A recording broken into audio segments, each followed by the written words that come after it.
Assalamualaikum warahmatullahi wabarakatuh. Alhamdulillahirabbil alamin. Assalatu wassalamu ala asyrafil anbiya'i wal mursalin sayyidina Muhammadin wa ala alihi wa ashabihi ajma'in. Amma ba'du. Salam serta salam semoga tetap tercurahkan kepada baginda Nabiullah Muhammad sallallahu alaihi wasallam. Perkenalkan, nama saya Sunandar. Saya dari Prodi IAT Ilmu Al-Quran dan Tafsir. Saya akan memaparkan materi tentang pembelajaran PPKN, yaitu Pendidikan Pancasila dan Kewarganegaraan. Judul saya di sini adalah Masyarakat Madani. Kemudian di dalam masyarakat madani ini kita akan mempelajari beberapa hal. Yang pertama adalah pengertian masyarakat madani, karakteristik masyarakat madani, sejarah singkat masyarakat madani, serta masyarakat madani di Indonesia. Kemudian yang pertama adalah pengertian masyarakat madani.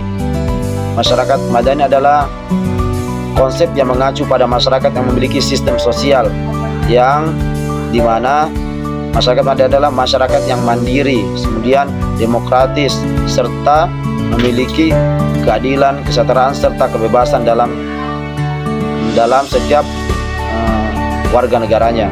Kemudian ciri-ciri masyarakat madani antara lain, yang pertama adalah demokrasi, adanya sistem pemerintahan yang melibatkan partisipasi aktif masyarakat. Kemudian supremasi hukum yang berlaku adil serta berlaku untuk semua tanpa terkecuali. Artinya hukum itu tidak tajam ke bawah tapi tumpul ke atas. Kemudian yang kedua adalah karakteristik masyarakat madani. Pertama adalah karakteristik masyarakat madani seperti berpartisipasi aktif. Contohnya dalam pemilihan, kemudian pengambilan keputusan, kemudian menjaga keamanan, serta terjadinya masyarakat madani yang menghormati hak-hak setiap orang atau individu, kelompok, dan lain sebagainya. Kemudian adalah sejarah singkat masyarakat madani atau civil society. Yang pertama adalah yaitu pada zaman kuno atau Yunani kuno dan zaman Romawi. Gagasan masyarakat madani sudah dikenal zaman Yunani kuno, khususnya dalam pemikiran filsuf seperti Aristoteles. Ia menggunakan istilah koinonia politik untuk menggambarkan masyarakat yang teratur, di mana warga terlibat dalam kehidupan politik. Konsep ini berkembang menjadi ide bahwa masyarakat yang terorganisasi di bawah hukum adalah masyarakat yang beradab dan teratur. Kemudian zaman modern, yaitu abad ke-19 dan 20. Ini diperkenalkan oleh Wilhelm Friedrich Hegel, memperkenalkan civil society sebagai ruang antara keluarga dan negara, di mana individu berinteraksi untuk mencapai tujuan ekonomi dan sosial. Itulah tadi dua contoh sejarah masyarakat madani. Kemudian yang keempat adalah masyarakat madani di Indonesia. Masyarakat madani di Indonesia merupakan konsep yang mulai populer di era 1990-an. Kemudian terutama setelah diperkenalkan oleh Nurcholish Madjid, seorang cendekiawan muslim Indonesia, yang menggunakan istilah ini untuk mengacu atau merujuk pada masyarakat yang damai, adil, demokratis, dan menghargai pluralisme. Kemudian apa sih ciri-ciri masyarakat madani di Indonesia? Yang pertama itu adalah kebebasan berpendapat dalam sistem demokrasi, dan masyarakat madani di Indonesia mendorong partisipasi aktif warga dalam politik dan kebebasan berpendapat.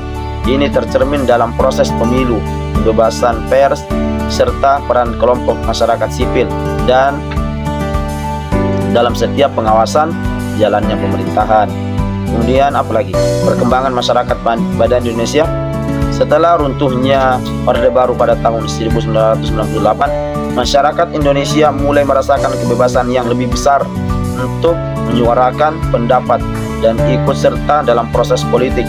Era reformasi membuka ruang bagi tumbuhnya organisasi masyarakat sipil seperti independen dan gerakan sosial yang menuntut perubahan dalam berbagai aspek.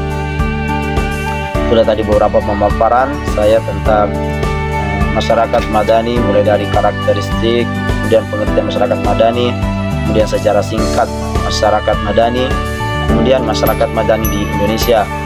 Nah, semua itu akan saya berikan kesimpulan bahwasannya masyarakat madani merupakan konsep yang menggambarkan masyarakat yang demokratis, adil, dan berkeadilan sosial, di mana warga memiliki kebebasan untuk berpartisipasi dalam kehidupan politik, sosial, dan ekonomi tanpa dominasi negara. Konsep ini menekankan pada pentingnya kebebasan berpendapat, supremasi hukum, pluralisme, serta keadilan sosial. Dalam konteks Indonesia, masyarakat madani dianggap sebagai cita-cita yang diharapkan bisa menciptakan kehidupan Indonesia yang toleran dan menghargai keberagaman, serta menjadi penyeimbang kekuasaan negara meskipun ada kemajuan, meskipun ada kekurangan dan ada juga kemajuan, seperti tumbuhnya partisipasi masyarakat dan kebebasan pers pasca reformasi. Sekian dari pemaparan saya, semoga dapat diterima dan dipahami. Assalamualaikum warahmatullahi wabarakatuh.